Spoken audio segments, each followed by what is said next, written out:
I went to a school in California. We always had a lockdown drill once a month, but only one time ever was it not a drill. I was in the cafeteria during my lunch period when the teacher, who was in charge of watching the lunchroom, announced over the microphone for everyone to be quiet. He announced to us that the school was going into lockdown and ordered us to be quiet. I think he genuinely scared everyone by how serious and nervous he sounded, because everyone in the cafeteria looked genuinely shook and actually shut up. I looked around the disturbingly quiet cafeteria and could see everyone else was doing the same thing, taking nervous, curious glances at their friends and strangers at other tables. Then shit went down.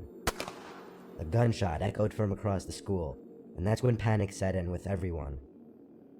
Some kids ran for the exit door. The teacher in charge of the cafeteria yelled at everyone to hide under the tables, as he locked the cafeteria doors and shut off the lights. I was sitting under the table with my friends, heart racing, feeling sick, knowing my life could be in danger. Every minute felt like an eternity, just waiting for someone on the intercom to say it's all clear. Then, across the cafeteria, there was a sudden outroar of screams from students, mostly girls, and the sound of tables and chairs being moved or falling over.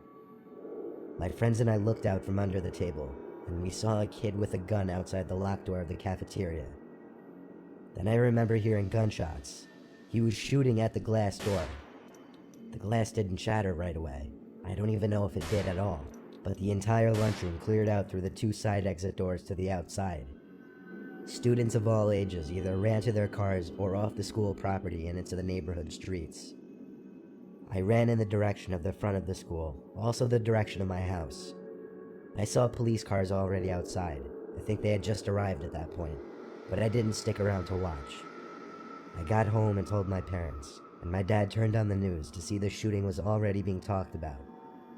Miraculously, only one girl was wounded, and the police somehow apprehended him without killing him. I'm sorry for anyone else who has to go through something like this. Fearing for your life that much is not something anyone should have to go through.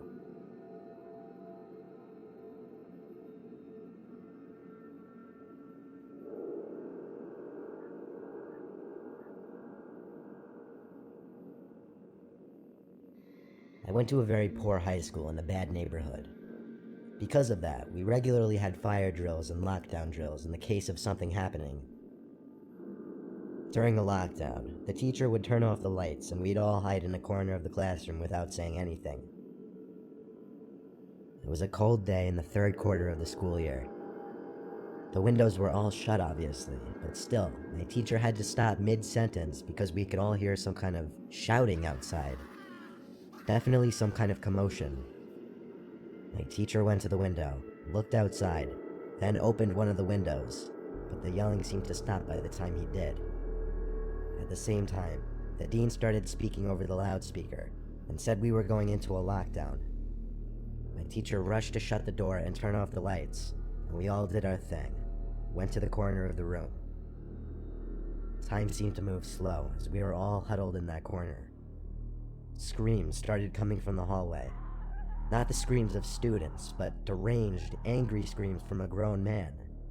Familiar to the screaming we briefly heard from outside. Someone dangerous was in the building, clearly. The school I went to didn't have security guards, it was too poor. So literally, in a case like this, we'd have to wait for police to arrive. The screams were then accompanied by bangs on a nearby door, another classroom. We could hear the screams of the kids in the room next to us. The banging stopped. The screaming grew closer until it was right outside our door, and then bangs on our classroom door.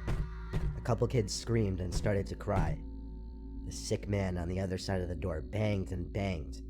He started hitting the glass with his elbow, I think, as he screamed insane things that made no sense to us. Some of it being, "I'm sick of it," and "just stop already." The sickening sound of the small, thin glass window of the door shattering made the reality of the situation sink in even worse. Of course, kids on either side of me were screaming and crying now. Me, I was just sitting there in total shock. The man on the other side of the door stuck his arm into the room through the thin window opening and tried unlocking the door. My teacher took that opportunity to grab a pair of scissors and literally stabbed the man's arm.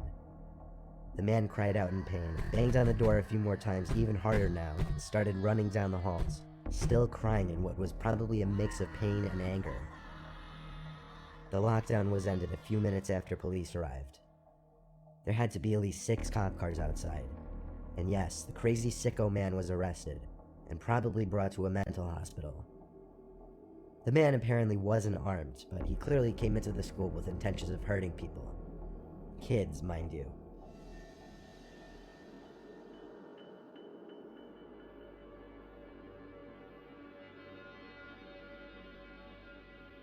I'm 22 years old, fresh out of college, and I recently got a job at my old high school as a sort of computer intern in the school basement.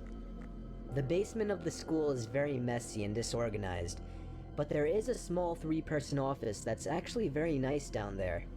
It has 3 nice big desks, 2 mini fridges, a flat screen TV mounted on the wall, and oh so satisfying air conditioning, a luxury the students and teachers cannot enjoy in the school. And of course all of the school servers and other computery stuff.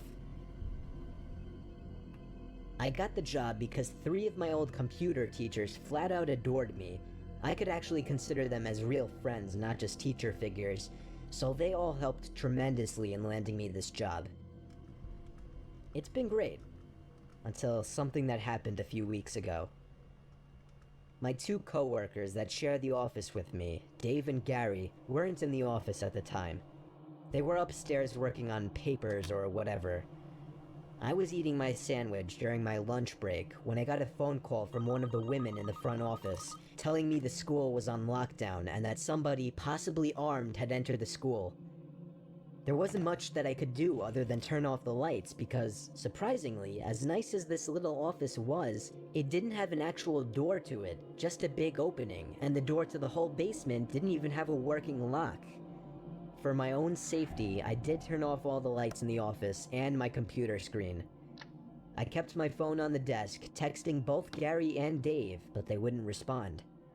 I sat down there in the dark, playing games on my phone for like 20 minutes, waiting for the call from up front to tell me to resume working.